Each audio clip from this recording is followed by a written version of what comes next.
Hello! So earlier today I noticed that Carenado had updated the M20R or Muni in Microsoft Flight Simulator, so I thought we might take it for a flight.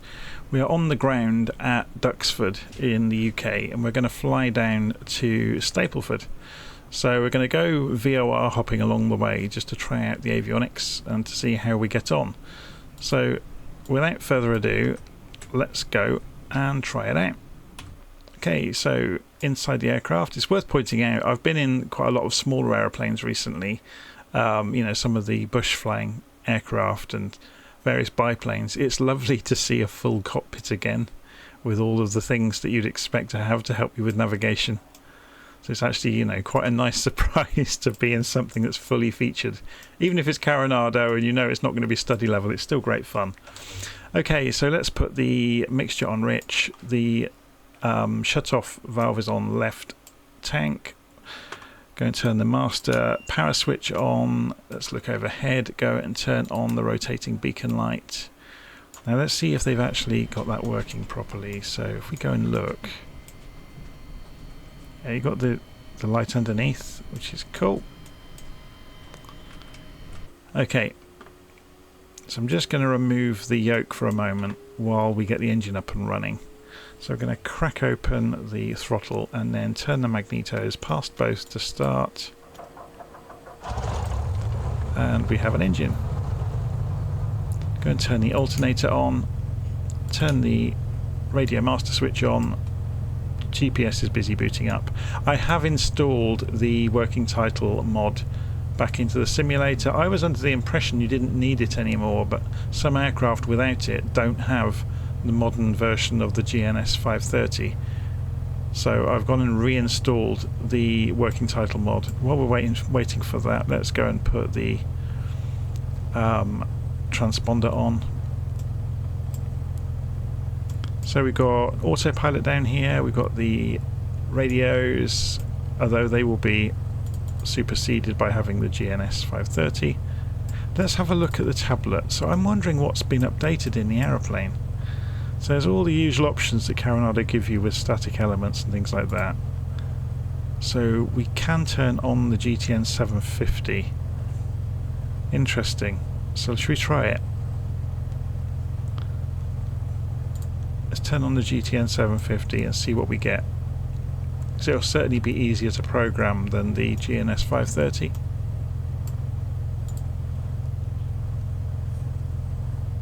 But otherwise I don't think there's a lot different in that tablet. So here we go. So the PMS GTN 750, this is the free version by the way. So it's complaining at us that we haven't programmed anything into our flight yet. So let's go into the flight plan and set our origin. We are departing from Duxford, which is EGSU, Echo Golf Sierra Uniform. Echo Golf Sierra Uniform. Enter. We are flying to Stapleford, Echo Golf Sierra Golf. So Echo Golf Sierra Golf. Enter. Wait for it, and then insert before Stapleford the BKY VOR, and it's going to say duplicates. We want Barkway.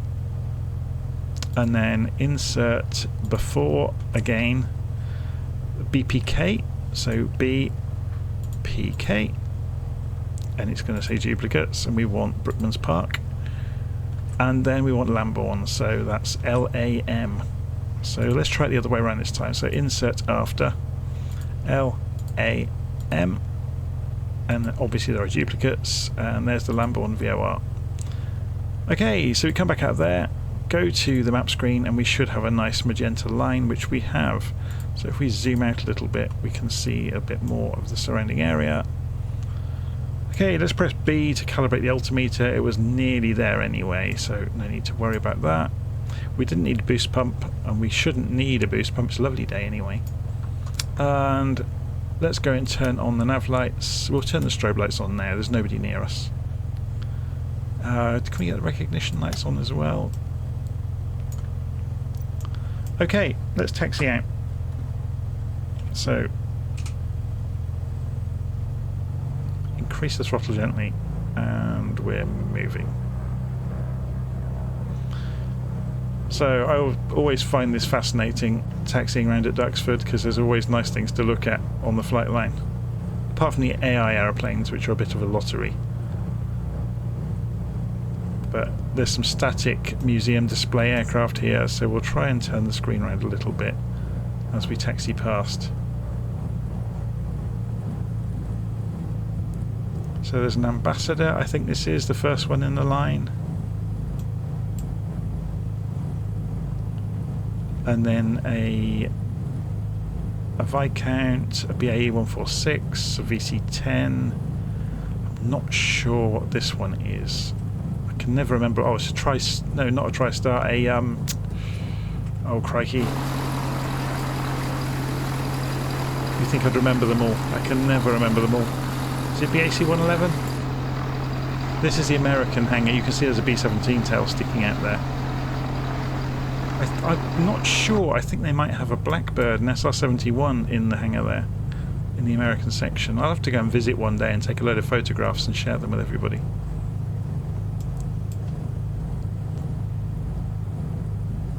I think maybe a trip to Hendon might be in the offing as well. I live very near, or not so near, but closer to Hendon than I do to Duxford. Okay, so we're just taxiing down to the runway.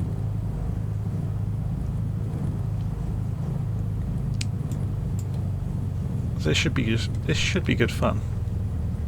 What have I done to that? Let's cancel that out of there. Put it back on the map screen.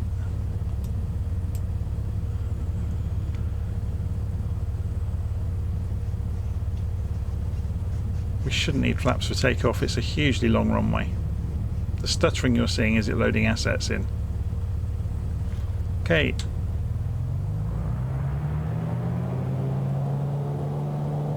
So full throttle.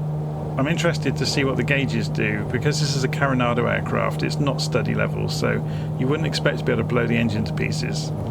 And yeah, it looks like it's just going over the top on exhaust gas temperature at full throttle, but that's to be expected. I'm having to hold a little bit of right rudder to hold the centre line. So we're coming up through 90 knots, so gently rotate and we're off the ground. Gear up.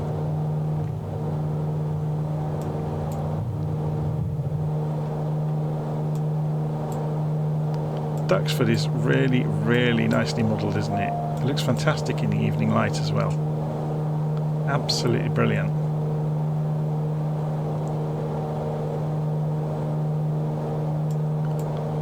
Okay.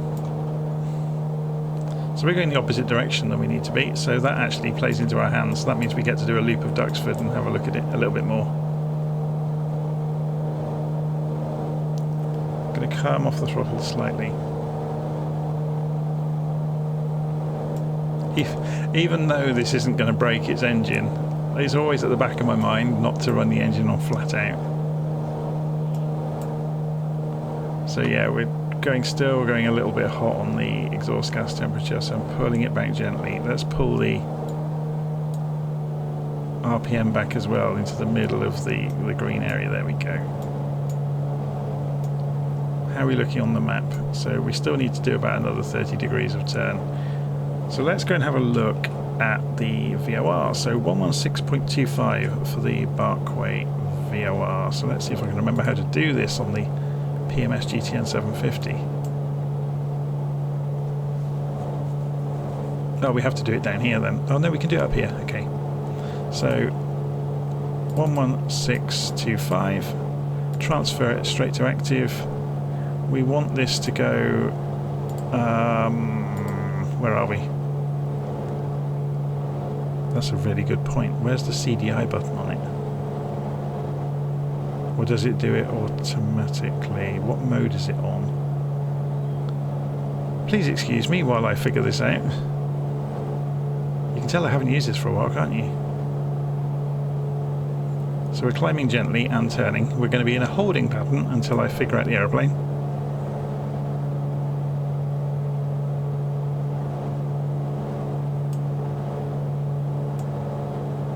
Interesting. System. Nope.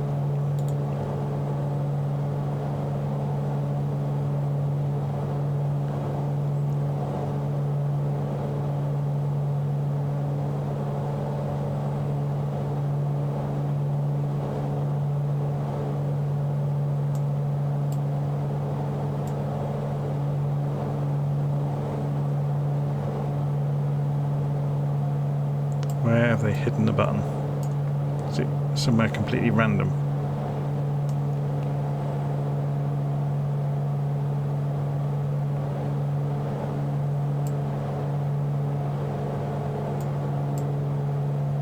Nav GPS, there we go.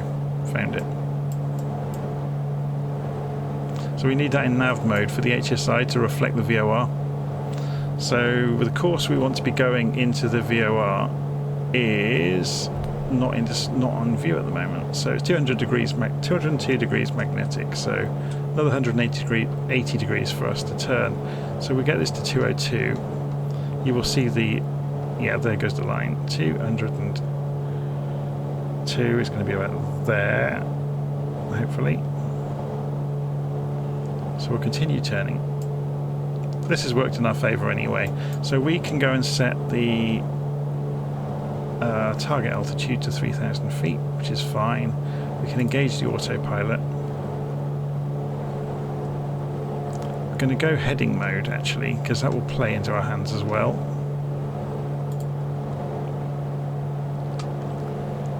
And on the selector, I know this isn't going to work correctly because it's the Carenado one, and they never do. So it's going to arm 3,000 feet. This is not how selectors are supposed to work. I'm not going to get into it today though. This preselector hardware in all of the Carenado aeroplanes is, how do you put this, is interesting the way they've implemented it, let's put it like that. And it's unlike anything in the real world or anything that I've read about in the real world or real pilots have told me about. Interesting, their own instructions reflects the real instruments. So now we are on a intercept course with that VOR. We're probably too far away for it to happen though, so let's go a sharper intercept course and go nav. So if we switch to nav mode, it probably won't pick up until we intercept the line, and then it will turn right. It'd be interesting to see what happens as we pass over the VOR. So at the moment you can see we're 4 miles away on the distance measuring equipment, which is also backed up if we have the map in display.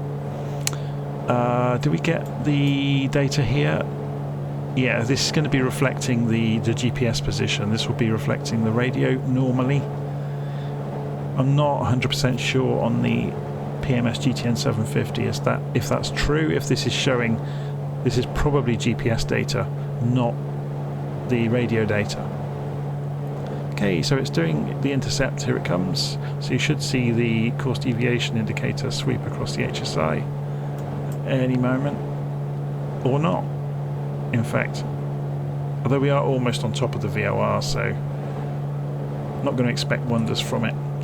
So the next one we're going to is 200 degrees again. So let's just keep an eye on this to see what happens with the mode. Will it stay on nav mode as it crosses over the top of the VOR?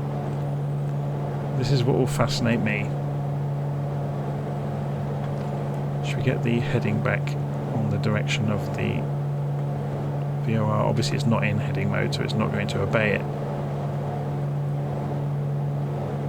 So staying in nav mode, we'll probably have the needle fall flat if we go right over the top. I don't think we're close enough for it to lose it completely. We're now from the VOR, so it's not doing it tremendously accurately, but it's doing it well enough. So let's go and tune to the next VOR station, 117.50. So 11750 transfer. So that's now the active frequency. And that's interestingly that it's turning right, because we were facing away from the track, even though it was only a small amount. Maybe it has some parameters of if it's in the ballpark it will recapture. But I know if you are off to by a mile or so and facing the wrong way, it won't turn back towards the signal.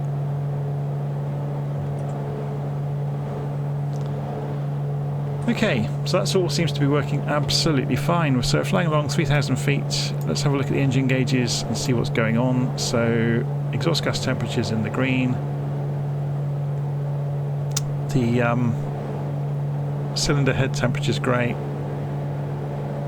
Not sure what MAP stands for. Perhaps somebody can illuminate me with that one. If I manipulate the throttle, okay, so that's the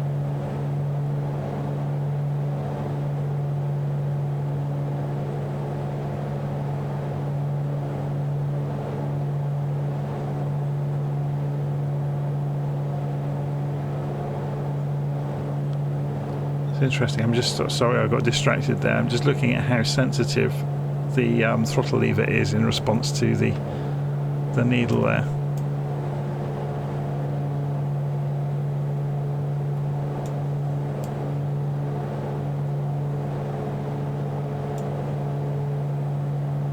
So we're counting down. We're 10 miles from the VOR.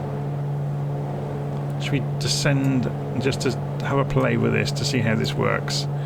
So I think we'll be able to say, go down to say 2,000 feet and arm that. See, it's not going to do it. We can go to vertical speed, which then does it. This is all backwards. It's really frustrating.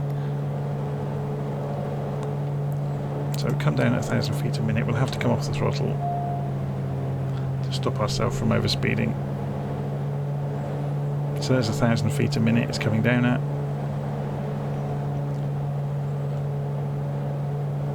See, the exhaust gas temperature has fallen off a cliff there. It's not in that green range. I wonder what the penalty is of running the engines too cold, if there is such a thing. I imagine it would affect... So what would the hot air be used for that's leaving the jet engine that's driving the propeller?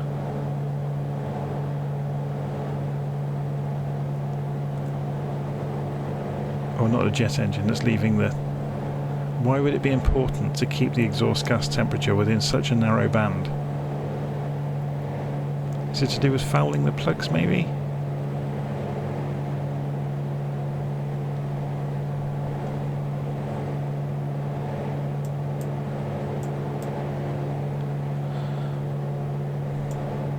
Anyway. It's a gorgeous little aeroplane, isn't it? Maybe it's all cosmetic. Maybe that is what they fixed, is they've made it look a bit prettier for whatever they've done to it. It is very nice though. See, if we were commercial traffic, we'd probably need to have the landing lights on. So we see how bright they are. Not tremendously bright.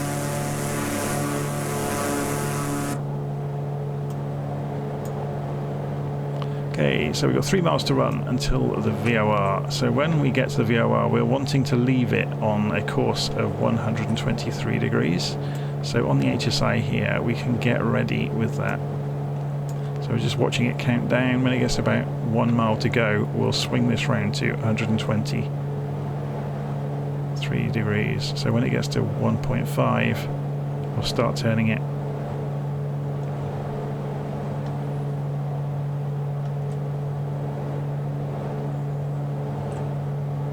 And let's see if we've got that right on the map. Yeah, we did it too early.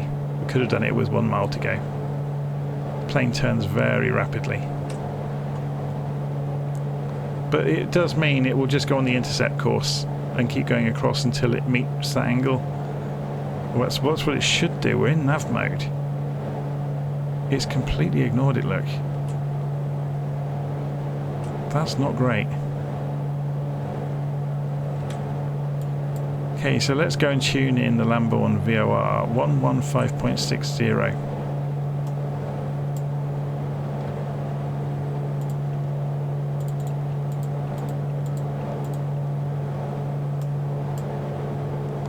So now it's taking notice.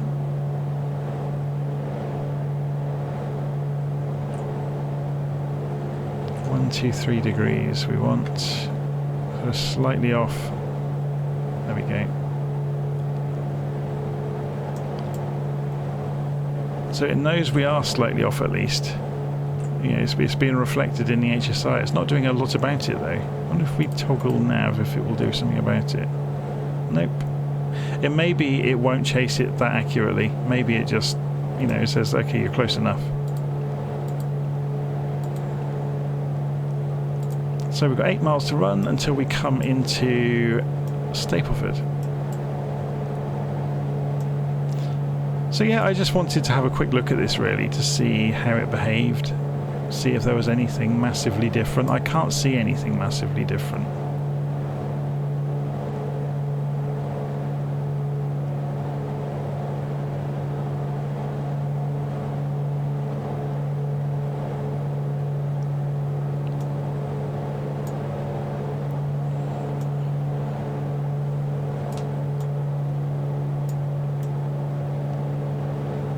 It is really nicely modelled though, I have to say.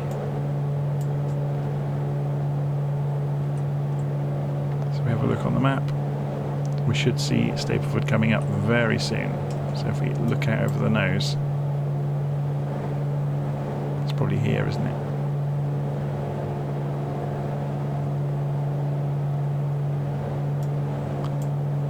Five miles away.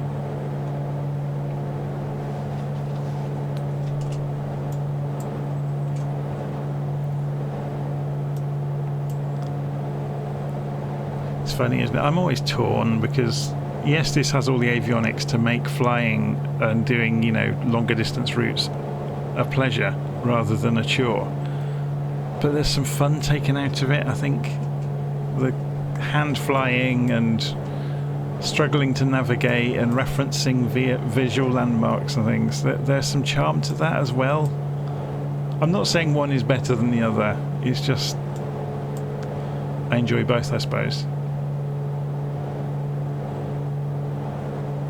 Quite often I fly the big jets with a group online called My Air, or when I get a chance to at least.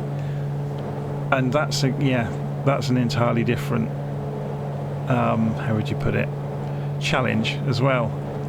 So operating the big jets with their avionics suites and following instruction from the ground. Okay, let's come off the throttle. And come off the autopilot, I should say. And we're going to turn. Let's have a look at the wind on the ground. So it's 25 knots up here. On the ground, it's 6 knots, 50 degrees, which supports coming in runway 03. So we are the correct side of the airfield. So we need to come in on this runway.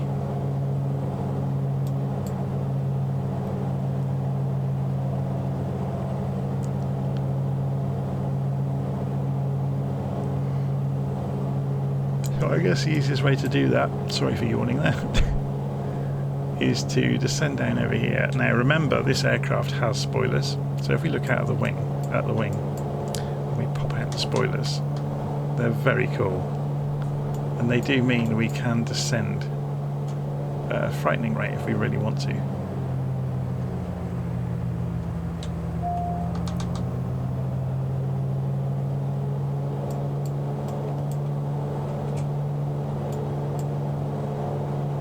There's the runway, so we'll straighten up and we'll loop around the other way.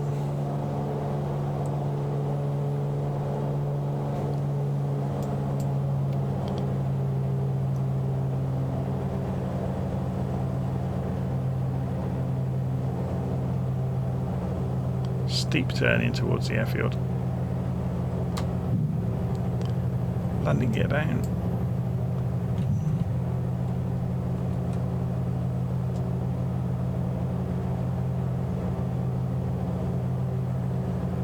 Still overshot the turn then. Not too badly though. So there's the runway. So the runway here is interesting. It's part grass, part hard standing. So we're going to go for the short landing. So we're going to start putting the flaps out.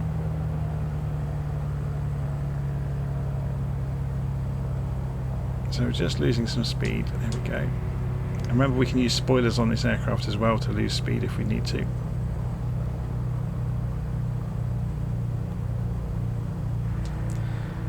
So we're going to float it over the grass on purpose.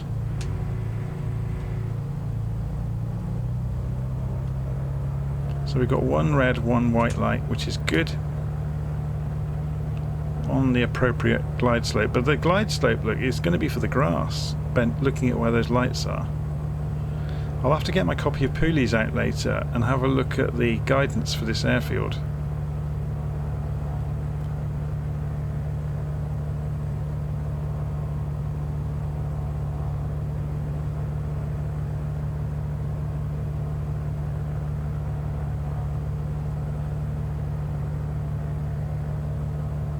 Bit high.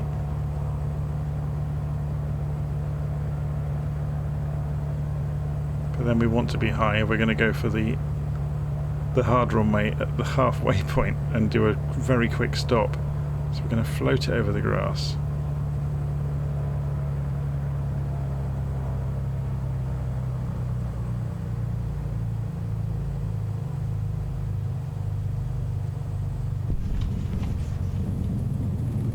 Okay, no dramas at all.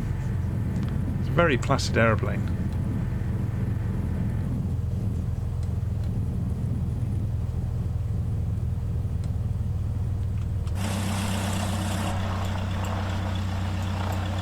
So I guess we can just taxi around the back.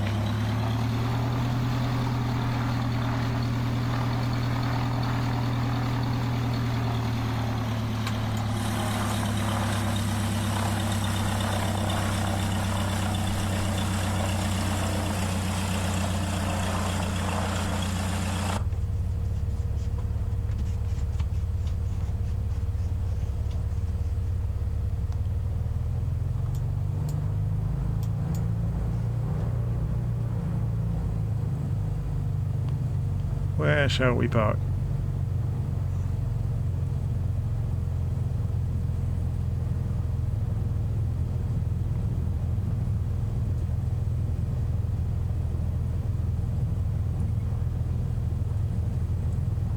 This looks like a good spot, doesn't it, next to this white van? Or should we carry on up just so I have a nose at the buildings? It's very lovely, very nice scenery. Just want to watch my wing against the buildings here. How close are we? Oh, we're remarkably close.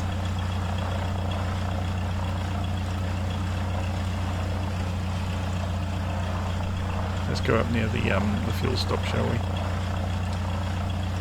We'll turn round and swing it in here.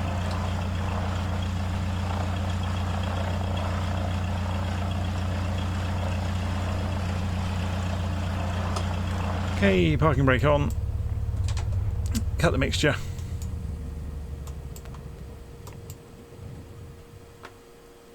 Radio master can come off, alternator can come off, all the lights can go off. And it's interestingly that this started in the left tank. It didn't have that, it wasn't in the off position by default. And turn the master switch off there, turn the magnetos off, and we should be good to get out. So door can come open, and I'm not sure if it does clipping at the edge of the cockpit. No, it doesn't, so we can pretend to get out of the aeroplane. Go and have a nose around. So this is Stapleford Aerodrome. So it's very nicely done, isn't it? Anyway, that was the M20R. I can't see anything obvious that's been fixed, to be honest. The preselector was the one thing I would wish that they could have fixed, and they haven't. So it is nice that the various radios work. Yeah, other than that, I'm guessing the storm window works. Yeah, it appears to, but it doesn't animate the latch, which is odd.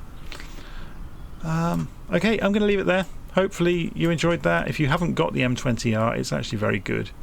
It does what it says on the tin, really, other than the preselector. But I'll stop. I know I'm a scratched record. I'll see you again soon.